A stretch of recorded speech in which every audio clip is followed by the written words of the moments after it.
first press conference of the 24th Party Congress of the CPIM. As you know, many of you also attended the inaugural session yesterday. After the inaugural session, as you will see from the press release that we have issued, we have 729 delegates and 79 observers attending the Congress. Yesterday afternoon in the session, the coordinator of the Central Committee, Comrade Brinda Karat, placed two reports. One was a review of the political tactical line that we had taken in the 23rd Party Congress in Kaduna, and the second was the political resolution for the coming 3 years.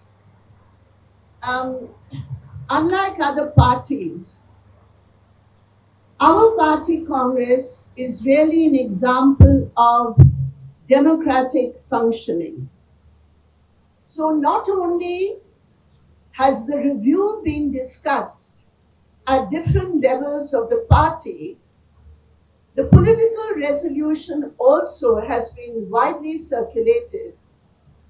According to our constitutional requirements, we circulate the political resolution, and together, the political resolution and the opinions on the review report, we have received around 4,000 amendments, of which around 3,424 were on the political resolution.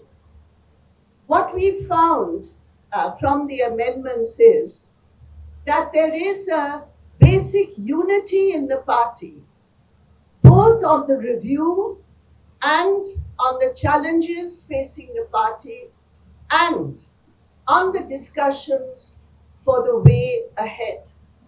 We are meeting at a time when the country is faced with a very grave danger which grows deeper and deeper as every day passes, because we are ruled by a government at the center, the BJP RSS joint venture is what I call it, and this joint venture is to change the very character of our country's constitution and the nature of our social relations. In our discussions, one important issue which has come up is this Wakf board amendment, when it is still a bill, but it was adopted by the Lok Sabha yesterday. I want to reiterate the strong opposition of the CPIM to this Wakf amendment bill. We believe that it is an assault on the Constitution of India. We heard some ministers yesterday saying, since the law itself is constitutional, how could the amendment be unconstitutional? They have sought to mislead India and India's people by peddling lies about what they are actually doing. And at every level, this bill, instead of reforming institutions, if there are any issues in the functioning of an institution, there are always avenues of reform. And those avenues of reform have to be decided in consultation with those involved. But here, the BJP is using a bulldozer against Islam believers and snatching away their constitutional rights. And therefore, I would like to reiterate the CPIM's strong opposition to this, and we will fight this, even though they may use their majority in parliament to push this. We have to wait to see what happens in the Rajya Sabha. But in any case, we will utilize every fora available to us to fight this assault on the Constitution in the form of the Wakf bill. The second issue also I would like to flag. This morning we heard that Donald Trump, in his ongoing trade war against sovereign countries, has put a 26% across the board tariff on Indian goods. Now, while we condemn that because it's been done without any negotiations, and it just shows the aggressive policies of the Trump administration, but what we are very concerned with is that although other governments across the world react when Trump imposes these one way tariffs arbitrarily without any discussion, how is it and why is it that our government, which claims to be the Vishwa Guru, does not speak a single word against this kind of tariff assault? So this shows the craven nature of this government. Claims to be ultra nationalist, but when it comes to protecting the interests of India against the United States of America, this government is kowtowing at every step. So, this is another aspect which came this morning, which we strongly condemn, and we demand that the government of India take appropriate measures and speak out so that the people of India can be confident that this government is there to protect them against these arbitrary tariffs. Coming back to our resolution, my dear friends, I think there are two aspects which I would like to highlight today.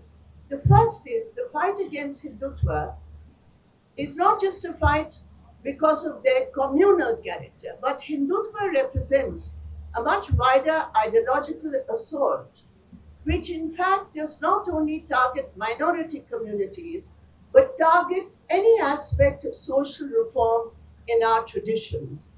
For example, in the last so many years, we have seen how the Bharatiya Janata Party and the RSS have tried to manipulate caste and subcaste identities while keeping intact the caste system and while in fact supporting the caste system in various ways. So, this whole aspect of the fight against Hindutva has a much wider character, and it is not just against minorities, but because of its Manuvadi approach, it is a much wider ideological cultural construct which we have identified and which we are countering in various ways. Our discussion is how to expand our work to take our alternative vision and our alternative policies to the people.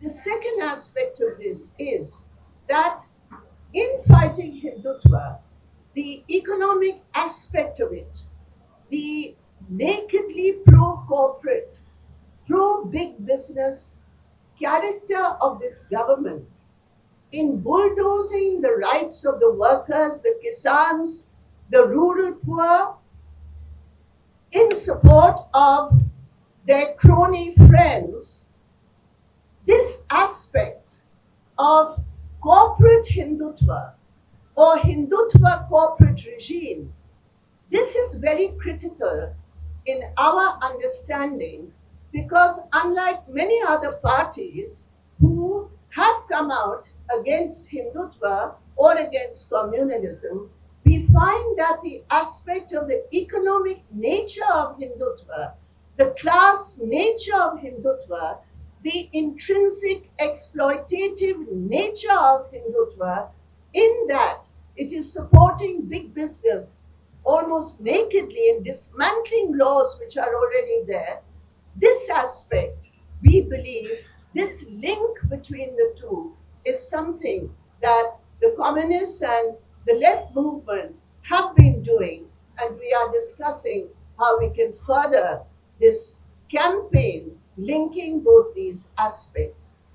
The third important point, which I found that many of you have already taken from yesterday's deliberations in the inaugural session, and that is naturally our concern about expanding and building the independent base of our party, particularly in the states of West Bengal and Tripura, where we have suffered a setback, and how to,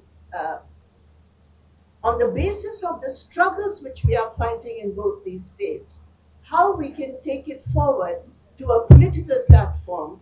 That is something which is being discussed in the party congress, one of the issues which are being discussed. So, all in all, this party congress is a congress, I believe, of renewal, of rejuvenation, and of commitment to take our political line forward on the basis of a self critical review of our work in the last 3 years. And I would also like to add, as I had said, as we had said yesterday, this Congress has been held at a time of a great sorrow for us, because it has never happened before that in the course of the preparations for a party Congress, we lose our main anchor, our General Secretary, Comrade Sitaram Yechuri.